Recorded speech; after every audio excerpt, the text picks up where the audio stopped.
ሰላም ውድና የተከበራችሁ የቻናሌ ቤተሰቦች እንዴት ናችሁ? እኔ ደህና ነኝ፣ እግዚአብሔር ይመስገን። ዛሬም በሌላ ቪዲዮ ተመልሼ መጥቻለሁ ማለት ነው።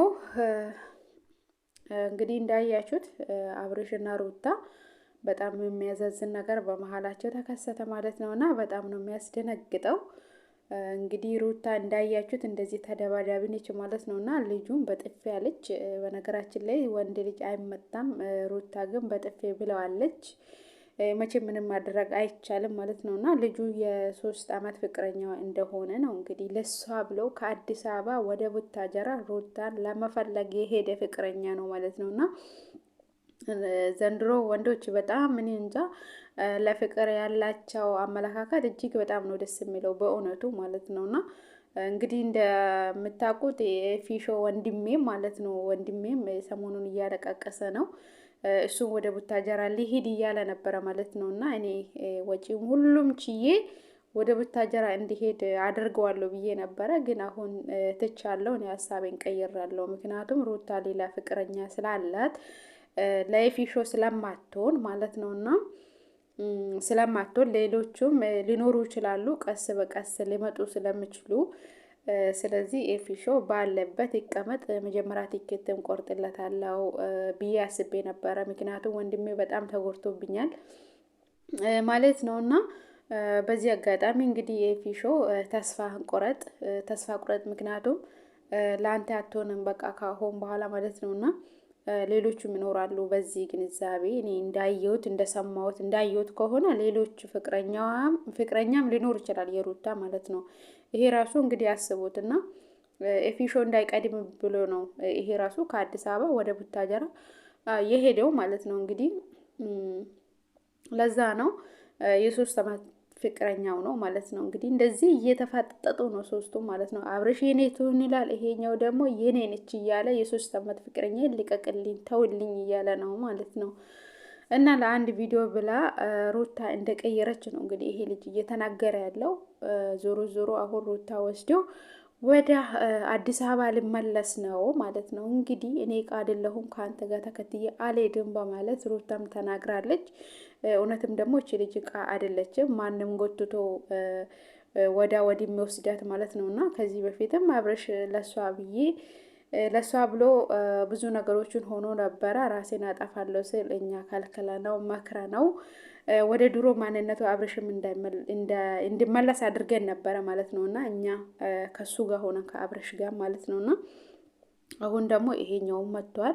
ይሄኛው ወስዶ ወደ አዲስ አበባ ሊመለስ ነው ማለት ነው እንግዲህ እና ሩታዬ ምን ልበልሽ እኔ ሴት ልጅ እንደዚህ ተወዳጅ ስትሆን ታስደስተኛለች ማለት ነው እና ጀግና ነች በእውነቱ። በጥፊ ነው ያለችው ማለት ነው። ግን እዚህ ውስጥ ይሄ ቪዲዮ ፕራንክ ቢሆንም በጣም አስተማሪ የሆነ ቪዲዮ ነው እኔ እንደተረዳሁት ማለት ነው እና ብዙ ጊዜ ምንድነው ሰዎች የሆነ ነገር ካሉን ያን ነገሮችን ቶሎ እናምናለን፣ እውነት ነው ብለን የመቀበል እድል ይኖራል እና አንዳንድ ማለት ነው እና የሚደባደቡ ሌላ ነገር ውስጥ የሚገቡ ሰዎች አሉ ማለት ነው እና አብርሽ እዚህ ጋር ያደረገው ምንድነው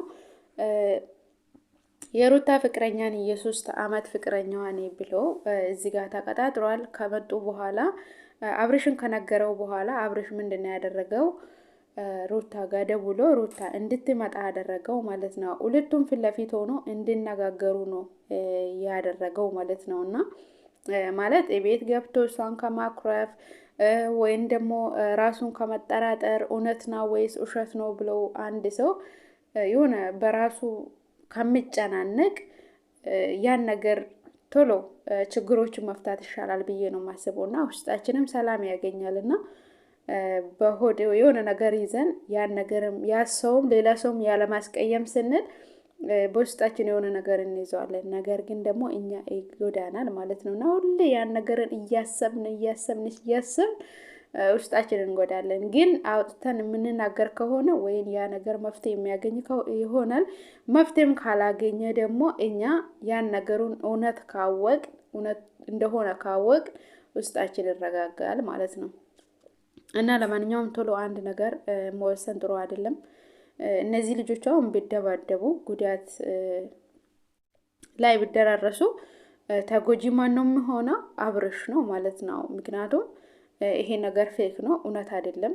ነገር ግን ተናደው ቶሎ የሆነ ውሳኔ ውስጥ ብገባ ጥሩ አይደለም ማለት ነው። እና ቶሎ አንድ ነገርን አንወስን፣ መጀመሪያ እናስብበት፣ አሰብተን ማለት ነው። እና አንድ ሰውን ለቀልድም ሊሆን ይችላል ወደኛ የሚመጣው፣ እውነትን ይዞም ሊሆን ይችላል ወደኛ የሚመጣው። ግን ቀስ ብለን በተረጋጋ መንፈስ ማጣራት አለብን ማለት ነውና ለማንኛውም ሩታዬ የምትገባ ለአብርሽና ለአብርሽ ብቻ ነው ማለት ነው። እኔ እንጃ እኔ ለሌላ ወንድ እንድትሆን ሩታ እኔ አልፈልግም ማለት ነውና እኔ አብርሽና ሩታ አንድ ላይ ሳያቸው በጣም ነው ደስ የሚሉ፣ በጣም ነው የምወዳቸውና ስለዚህ እነሱ ሁለቱ መለያየት የለባቸውም ማለት ነው። እኔ ይሄ ልጅ ራሱ የእውነት ፍቅረኛ ሆኖ ቢሆን ኖሮ የእውነት ነው የምላችሁ እኔ አላቆም ነበረ እሱ ራሱ ማለት ነውና ብትሆን ኖሮ ራሱ ለምን ለቀቀው ብዬ ይሄ ልጅ ልናገረው እችላለሁ።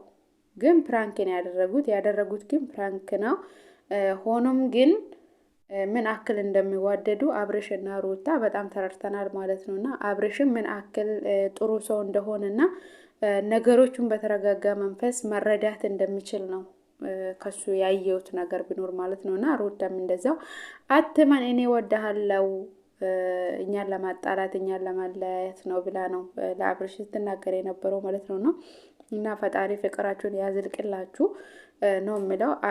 ሩታዬ ምን መጨረሻ የአብርሽ ነች ማለት ነው። እና ያም መጥቶ ሩታን ወደድኳት ቢል ለራሳችሁ ትጎዳላችሁ እንጂ በፍጹም እነዚህ ልጆች መለያየት እንደማይችሉ አሳይቶናል ማለት ነው። እንግዲህ ሚዲያ ላይም አሉ አንዳንድ አሉ ማለት ነው። እና እኔ ያየኋችሁ አሉ የምታለቅሱ አላችሁ ማለት ነው። እና ሆስፒታል ድረስ የገባችሁ አላችሁ። ምንም ማለት አይደለም እንግዲህ ትድን አላችሁ። ፍቅር አይገልም። በነገራችን ላይ ፍቅር ይገላል እንዴ? እንጃ። ፍቅር አይገልም፣ ግን ሊያከሳችሁ ይችላል፣ ሊያጠቁራችሁ ይችላል፣ በቃ ሊያሳብዳችሁም ይችላል እንጂ ሰው ልጅ በፍቅር አይሞትም ማለት ነው። ህይወት አትወጣም ማለት ነውና ስለዚህ እናንተ ምንም አትሆኑም። ተስፋ ቁረጡ ከአሁን በኋላ በቃ ሲጀመር ሩታ ለአብርሽ ብቻ ነው እንጂ ለማንም ልትሆን የምትችል ሴት አይደለችም። በቃ አብሮ ራሱ ስታው እንዴት እንደሚያምሩ እኮ ማለት ነው። እኔ በጣም ነው የምወዳቸው እነሱ ሁለቱን፣ ለምን እንደሆነ አላውቅም። ግን ሀይሚ ጥሩ አልሰራችም ማለት የእሷ ሀሳብ ነው ይሄ ሁሉ ማለት ነውና ሆኖም ግን ወንድሟ ምን አክል ፍቅረኛ እንደሚወድ ፍቅረኛዋ ደግሞ ምን አክል ወንድሟን እንደምትወድ አረጋግጣለች ማለት ነው። ለማንኛውም ለዚህ ቻናል አዲስ የሆናችሁ ሰብስክራይብ አድርጉ። ሰብስክራይብ አድርጋችሁ የምትከታተሉ ከልብ አመሰግናለሁ።